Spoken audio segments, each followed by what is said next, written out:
안녕하세요. 저는 동갑내기 남편과 결혼 생활을 하던 30대 초반 여자입니다. 남편이랑은 결혼한 지 1년 만에 그렇게 되었습니다. 결혼한 지 1년밖에 안 돼서 이혼을 할 줄은 정말 꿈에도 상상하지 못했는데 일이 이렇게까지 되어버렸네요. 제가 남편과 이혼을 하게 된 이유는 남편의 지나친 경제관념이에요. 수지타산을 따지는 것도 아니고 심지어 어떨 땐 누가 봐도 비효율적이고 비상식적인데도 그냥 돈을 아껴요. 한마디로 자기 지갑에서 돈 나가는 꼴을 못 보더라고요. 지금 생각해보면 연애 때도 그랬어요. 당연히 다른 사람한테 돈 쓰는 걸 싫어하고 웬만한 건 다 더치페이를 해요. 그리고 취향과 상관없이 그냥 모든 걸 싸게 싸게 하는 걸 좋아해요. 갖고 싶은 게 있어도 다른 비슷한 제품이 더 싸면 두 번 생각도 하지 않고 무조건 더 싼 걸로 고르는 식입니다. 그런데 그때는 저나 남편이나 중소기업에서 적은 임금을 받으며 다녔기 때문에 남편의 그런 태도에 크게 불편을 느끼지는 못했어요. 어차피 쓸래야 쓸 돈이 없었고 그렇다 보니 저 역시 싼 걸 찾아다니는 경우가 있었으니까요. 게다가 남편은 입버릇처럼 사치 부리지 말고 차곡차곡 모아서 저랑 행복하게 살고 싶다고 늘 말해왔어요. 그러니까 조금 짠돌이처럼 보일지라도 저와 다 결혼하기 전에 살림을 차리기 위해 이렇게 아끼고 있는 거라고 말을 했지요. 저한테 엄청 잘 하기도 했고 우리 둘 다 회사에서 벌이가 그닥이기 때문에 지금 아끼고 있는 것에 대해서 저도 큰 불만은 없었어요. 거기에 남편은 항상 우리 젊을 때 조금이라도 더 모아서 노년에 재밌게 놀러 다니면서 살자고도 했거든요. 오히려 저는 남편을 계획적이고 알뜰한 남자라고만 생각했지 이 정도로 지질이 궁상인지는 생각도 못했습니다. 그렇게 2년 정도 연애를 하고 결혼 이야기가 나왔어요. 사실 저는 다른 건 몰라도 결혼에 관한 건 어느 정도 아끼지 않고 하고 싶었어요. 모든 여자들이 그렇듯 저도 제 결혼식에 대한 나름의 환상과 기대가 있었고 또 여자 일생의 처음이자 한 번뿐인 이벤트잖아요. 하지만 남편은 그거 다 허례허식이라며 어떻게 그날 하루에 돈을 그렇게 털어먹을 수 있겠냐고 그냥 제가 좀 포기해서 쓸데없이 돈 낭비하지 말고 아꼈다가 나중에 편하게 살자며 저를 설득할 들더라고요. 보다 못한 친정어머니가 보태주신다고 해도 남편은 그마저 극구사양하며 아끼자고 고집을 부렸고요. 결국 친정어머니가 남편 몰래 보태주신 돈으로 그나마 드레스하고 메이크업은 제 취향대로 할 수 있었어요. 거기에 코로나 시국 덕분에 결혼을 하고도 신혼여행도 해외로 갈 수가 없었어요. 그래서 아쉬운 대로 제주도라도 가보자 해서 제주도에 가게 됐고요. 저는 남편에게 한 번뿐인 허니문 숙소인 만큼 좋은 곳에 머물고 싶다고 했어요. 그런데 남편은 수학여행이나 갈 법한 펜션을 예약해뒀더라고요. 펜션이라고 세련되고 분위기 낼 만한 곳이 많았는데도 정말 어디 단체에서 단체 여행을 올 만한 곳으로 골라놨더라고요. 저는 펜션을 보고 이게 뭐냐는 듯하는 표정을 짓고 있는데 남편은 저보고 표정이 왜 그러냐고 내부도 다 리모델링된 곳인데 가격도 너무 좋지 않냐면서 저한테 자랑하듯 이야기를 하더라고요. 제가 분명히 좋은 곳에서 머물고 싶다고 하지 않았냐 하자 어차피 잠만 자는 곳인데 그런 데다가 뭐하러 돈 낭비를 하냐고 하더라고요. 분노한 제가 위약금을 내가며 취소하고 호텔을 예약했습니다. 하지만 남편은 제가 자기가 고른 곳을 취소했다는 사실보다 그 위약금 몇 푼에 화가 나 있더라고요. 여행지 내내 돈 아껴야 된다면서 밥도 제 거만 시키게 하고 한 사람 앞에 하나 시켜야 하는 곳에서는 자기는 안 먹을 테니 밖에서 기다리겠다고 저 혼자서만 먹으라고까지 했어요. 애도 아니고 여행지에서 내내 그런 식으로 땡깡을 부리고 있으니 아무리 어쩔 수 없이 온 제주도라지만 신혼여행이나 다름없는 여행이었는데 그렇게 신혼여행을 망치고 말았습니다. 그리고 얼마 지나지 않아 저는 회사를 관두고 작은 사업을 시작했어요. 당연히 남편은 당장 제가 수입이 줄어들 수도 있다는 생각에 반대를 했고요. 하지만 결혼할 때 친정어머니께서 보유 중인 부동산이 있어 그 집에 전세로 저희가 완전히 자리 잡을 때까지 무상임대를 해주신 게 있기 때문에 어쩔 수 없었는지 며칠 궁시렁대다가 금방 포기하더라고요. 새로 사업을 시작하다 보니 이래저래 어쩔 수 없이 발생하는 비용들이 있었습니다. 때로는 일 때문에 만난 사람에게 식사라도 대접해야 하는 경우도 종종 있었고요. 그래도 접대용 식사인데 남편하고 연애할 때처럼 맨날 국밥이나 분식을 먹을 수는 없지 않나요? 그렇다 보니 때로는 식사에 10만 원 정도 지출할 때도 있었습니다. 그런데 그러면 남편이 질색팔색을 하면서 저를 사치나 부리는 여자로 취급을 해요. 제가 남편이 벌어온 돈으로 그러는 것도 아니고 제가 직장 생활하면서 꼬박 모아온 돈을 사업자금으로 쓰고 있는 거고 사업을 운영하면서 비용 처리가 가능한 부분인데도 그 돈이 결국 벌돈에서 나가는 거 아니냐는 식으로 사업으로 쓰는 돈도 자기가 원하는 대로 다루려고 했어요. 남편이 이렇게 아끼는데 급급한 데는 남편 나름의 사연이 있기는 해요. 연애할 때는 전혀 몰랐는데 결혼 후 시모가 말하길 남편이 어렸을 때 시댁이 정말 힘들었다고 하더라고요. 장남이었던 남편은 돈을 아껴 쓰는 걸 습관화할 수밖에 없었고 그러다 보니 지금도 금액이 조금만 커지면 엄청난 죄책감을 느낀다고요. 그래서 남편과 돈 문제로 부딪힐 때마다 답답하고 결혼 후에는 재산이 공동의 재산이 되었으니 무슨 일이 있을 때마다 사사건건이 부딪혀야 한다는 생각을 하니 걱정이 태산이었어요. 하지만 그래도 내가 선택한 남자이고 결혼 전에 제게 보여줬던 모습과 결혼이란 건 어느 정도 서로 맞춰 살아야 한다는 생각도 있었기 때문에 참고 또 참았습니다. 남편이 제게 바라는 게 있는 만큼 남편도 저에게 맞춰주고 있다고 생각하는 부분이 있지 않겠냐는 생각을 했었어요. 그런 제가 결국 남편의 태도에 폭발하게 된 건 바로 얼마 전의 사건 때문입니다. 남편과 장을 보고 집에 돌아가는 길에 정말 우연히 길에서 중학교에 다니는 사촌동생을 만났습니다. 저희 외삼촌의 아들로 어렸을 때 맞벌이 부부인 외삼촌네의 부탁으로 저희 어머니가 키우셨거든요. 사촌동생이 저랑 나이 차이가 많이 나다 보니 사춘기가 오고 난 뒤로부터는 저를 예전보다는 어려워하긴 하지만 외동인 저한테는 그때부터 쭉 친동생이나 마찬가지였어요. 얼마 전 삼촌네가 근처로 이사 왔다는 이야기는 들었는데 정말 신기하게 사촌동생을 길에서 마주친 거죠. 동생에게 어디 가냐고 물었더니 아침부터 아파서 고생하다가 결국 병원 가서 약 받고 집에 가고 있다고 하더라고요. 시간을 보니 외삼촌도 외숙모도 안 계실 시간 같아서 집에 가면 누구 있냐고 물었어요. 그러자 아무도 없다고 하길래 동생 안색도 안 좋아 보이고 해서 제가 억지로 근처에 있는 죽집에 끌고 갔어요. 어떻게든 밥 한 끼는 먹여서 보내야겠더라고요. 동생은 싫다고 했지만 제 마음이 안 좋아서 억지로 죽집에 데려가 앉혔어요. 근데 보니까 남편 표정이 별로 안 좋더라고요. 요즘 시국이 그렇다 보니 아픈 사람하고 같이 있는 게 불편해서 그런가 했어요. 저한테야 친동생 같은 사촌동생이지만 남편하고는 교류가 거의 없다고 봐도 무방한 동생이니까요. 그래도 아픈 사촌동생이 처음엔 속이 안 좋다며 힘들어하면서도 한술 두술 떠먹다 보니 되게 잘 먹길래 약 먹고 나서도 안 좋아지면 좀 더 먹으라며 전복죽 하나를 더 포장해서 줬어요. 그런데 문제는 여기서부터였습니다. 남편과 장 보러 갈 요량으로 저는 산책하듯이 밖에 나오느라 핸드폰이며 지갑이며 아무것도 들고 나오지 않은 상황이었어요. 그래서 남편에게 계산 좀 해달라고 부탁을 했어요. 그랬더니 남편은 들은 채만 채 가만히 있고 지갑을 꺼낼 생각을 안 하는 거예요. 그래서 제가 빨리 계산 안 하고 뭐 하냐니까 사촌동생한테 네가 먹은 건 네가 내라고 하더라고요. 저는 순간 제 남편이지만 미쳤나 싶었어요. 하마터면 입 밖으로 욕이 나올 뻔했습니다. 진짜 너무 쪽팔리고 당황스러워서 남편을 따로 불러냈어요. 그리고 동생에게 안 들릴 만한 거리에서 있는 욕 없는 욕 다 하면서 당장 가서 결제하라고 했어요. 진짜 정이 확 떨어지면서 방금 먹은 죽이 다 올라오는 기분이더라고요. 당황한 동생에게 가끔씩 니네 매형이 저렇게 장난치는 걸 좋아한다고 농담처럼 얼버무렸어요. 그리고 셋이 죽집에서 나왔는데 남편이 동생을 따로 부르더라고요. 저는 솔직히 정신 차리고 동생한테 용돈이라도 주려고 하나 생각했어요. 그런데 남편이 동생 핸드폰에다 뭘 찍고는 다시 되돌려주더라고요. 뭔가 싶었지만 따로 묻지 않았고 남편도 따로 말하지 않더라고요. 그리고는 그냥 그대로 집에 가서 있고 있었어요. 그런데 그날 저녁 외숙모한테 전화가 와서 다짜고짜 저희 남편 바꾸라고 그러더라고요. 제가 무슨 일이시냐고 물으니 외숙모가 저랑 할 이야기가 아닌 것 같다고 자꾸 남편 바꾸라고 그러시는 거예요.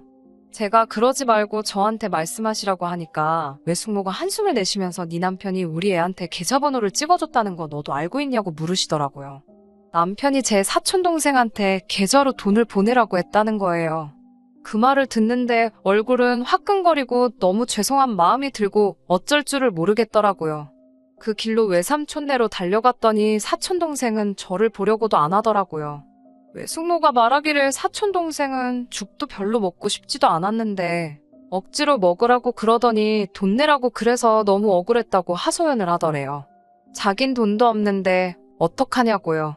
안 그래도 동생이 사춘기가 와서 예전처럼 지내지 못하는 데다가 이제 저희 집 근처로 이사까지 왔으니 가까이 살면서 잘 지내고 싶었는데 오히려 더 멀어져 버리게 된 거예요. 동생한테 정말 미안하다고 빌듯이 사과하고 용돈 10만 원 쥐어주고 다시 한번 제대로 사과했어요. 아직도 화가 나 있는 외삼촌과 외숙모에게도 몇 번이고 죄송하다고 남편한테도 단돌이 똑바로 시키겠다고 했고요. 그 길로 집으로 달려와 남편하고 한바탕 했어요. 이제 중학생이 내한테 2만 원을 내놓으라고 한 정신상태가 궁금하다고 한마디 했지요. 그랬더니 되려 저한테 큰 소리를 치더라고요. 마치 저를 당장이라도 한 대 치려고 하는 기세로 말이죠. 요는 자기가 그 2만 원을 벌기 위해 얼마나 노력하는지 알고 있느냐. 네 사촌동생이 아무리 어려도 땅을 파면 2만 원이 나오는 게 아니란 걸 알려줘야 한다. 돈 알기를 벌써부터 우습게 알게 하면 안 된다는 듯이 오히려 저한테 화를 내기 시작했습니다. 그래도 제 눈에서 전에 없던 분노를 읽은 건지 제가 아무 말도 안 하고 노려보고만 있으니 자기는 더 할 이야기가 없으니 이제 그만하라고 말하고는 혼자 방으로 들어가더라고요. 밤새 정말 혼자서 엄청 오랜 시간 고민을 했습니다. 이렇게 저렇게 생각을 해봐도 이 남자가 좋은 연애 상대여서 결혼을 결심하긴 했지만 이 사람하고는 더 이상은 못 살겠다는 생각을 했습니다. 친척들이 저를 어떻게 생각할지 사실 상상도 하기 싫었어요. 너무 수치스럽고 쪽팔려서요. 자라오면서도 늘 친척들에게 똑 부러진다. 다른 사람은 몰라도 저만큼은 앞날이 걱정이 되지 않는다. 이런 이야기를 듣고 자라왔는데 말이에요. 솔직히 그때 기분에는 이혼까지 생각했습니다. 하지만 그렇게 쉽게 결정하지 못하겠는 상황에 남편이 제발 서로 새 삶을 찾자는 것 마냥 알아서 쐐기를 박아주더라고요. 얼마 전이 신우의 생일이었습니다. 결혼 첫 해라 신우 생일인지도 몰랐어요. 남편이 전화로 여동생 생일이니까 괜찮은 밥집 좀 찾아 예약을 해달라고 하더군요. 제 사촌동생과의 일만 없었다면 저도 크게 의미를 두지 않았을 거예요. 하지만 그런 일이 있던 이후인지라 좋은 생각은 들지 않고 또 자기 동생 생일이라고 괜찮은 밥집을 예약하라는 말이 곱게 들리지만은 않더라고요. 아마 이때 마음을 굳혔던 것 같아요. 남편의 반응을 보기 위해 제가 예약할 수 있는 선에서 가장 비싼 일식집을 찾아 예약을 했습니다. 인당 20만 원이 넘었고 앉은 자리에서 한 잔에 만 원은 우스운 주류까지 같이 주문해야 하는 곳이었어요. 남편은 계산할 때까지 가격을 몰랐으니 그냥 초밥집에 온 줄 알고 있었고요. 신우와 시어머니가 예약한 일식집에 도착을 했어요. 이미 인터넷으로도 유명한 곳이었기 때문에 신우는 벌써부터 눈이 휘둥그레져서는 엄청 기대한 듯이 보이더라고요. 이런 데를 다 데려왔냐고 하면서 그때서야 가격이 얼마인지 들었어요. 남편은 가격에 놀라 적잖이 당황한 듯 보였지만 어차피 예약 취소도 불가능하고 그냥 갔다가 한 예약 취소금만 음식값만큼 지불을 해야 한다는 설명을 듣고 자리에 앉더군요. 한 사람 앞에 하나씩 맛깔난 음식들이 나오니까 저도 계획이 있어 간 곳이지만 기분은 나더라고요. 신우도 신이 나서 음식 하나 나올 때마다 먹을 생각은 안 하고 사진 찍는 데에만 여념이 없었어요. 시어머니도 좋아하시고 하니 남편은 꽤나 으쓱해 하더라고요. 그리고 계산할 때가 되었습니다. 잘 먹었다고 말하고 나가려던 신우와 시어머니에게 어딜 나가냐고 각자 대신 건 계산해야 하지 않겠냐고 두 사람을 불러세웠어요. 두 사람은 적잖이 당황했지만 그 두 사람보다 더 당황한 건 남편이었습니다. 저는 제 카드로 제 몫을 따로 계산했습니다. 남편은 기분 낸다고 술을 몇 잔이나 마셔서 30만 원이 넘게 나왔고 시어머니와 신우도 스스로 계산하기는 부담스러울 정도로 적당히 많은 금액이 나왔어요. 게다가 남편은 평소에 아낀다고 현금도 하나도 들고 다니지 않고 카드마저도 한도를 50만 원으로 설정을 해뒀기 때문에 두 사람 걸 계산해줄 여력이 안 되는 걸 저는 이미 알고 있었어요. 거기에 하늘이 도운 건지 남편이 일단 자기 몫이라도 계산하려고 했는데 카드가 이미 한도 초과가 되어 거절을 당하더라고요. 남편도 가게 안에서 체면 세운다고 저한테 화 한 번 내지 않고 있다가 이젠 도무지 방법이 없을 것 같으니 저에게 화를 내더라고요. 보다 못한 시어머니가 본인이 자기들 건 전부 낸다고 하시기에 남편이 저에게 말해준 것 그대로 말해줬습니다. 2만 원도 땅을 파서 나오는 게 아닌데 그 10배가 넘는 돈을 왜 내주시냐고요. 신우도 이제 대학교 졸업할 때가 다 되어가니 돈 귀한 줄 알아야 하고 남의 돈 쓰는 게 쉬운 게 아니란 걸 알려줘야 한다고 말씀드렸죠. 절대로 계산해주시면 안 된다고 제가 완강하게 버티니 결국 시어머니는 본인 것만 계산하고 신우도 울상이 되어서는 자기 카드로 계산을 했어요. 대학생이니 돈이 아예 없는 건 아니었지만 식사 한 끼에 그 정도 돈을 썼다면 신우한테는 엄청난 타격이었을 거예요. 두 사람은 기분이 나빴던 건지 자기들 계산이 끝나고 가게 밖으로 나가버렸습니다. 남편만 계산을 못하고 있는 상황이었어요. 이러지도 저러지도 못하니 기세 좋게 화를 내던 남편도 나중에는 저한테 돈 좀 내달라고 빌더라고요. 저는 제 거 냈으니까 너 거는 너가 알아서 하라고 하고 집으로 돌아왔어요. 결국 남편은 근처에 있는 은행 ATM기까지 뛰어가서 자기 돈을 찾아와 계산을 했는가 봐요. 제가 집에 돌아오고 얼마 지나지 않아서 따라 들어오더라고요. 얼굴은 시뻘개져서 씩씩대고 있는 꼴을 보니 속이 참 후련했어요. 남편은 대번에 저한테 그게 뭐하는 짓이냐며 화를 내기 시작했습니다. 저는 그게 뭐가 어떠냐면서 아무렇지도 않게 받아쳤지요. 어떻게 자기 가족들 앞에서 자기를 그렇게 쪽을 줄 수 있냐며 화를 내더라고요.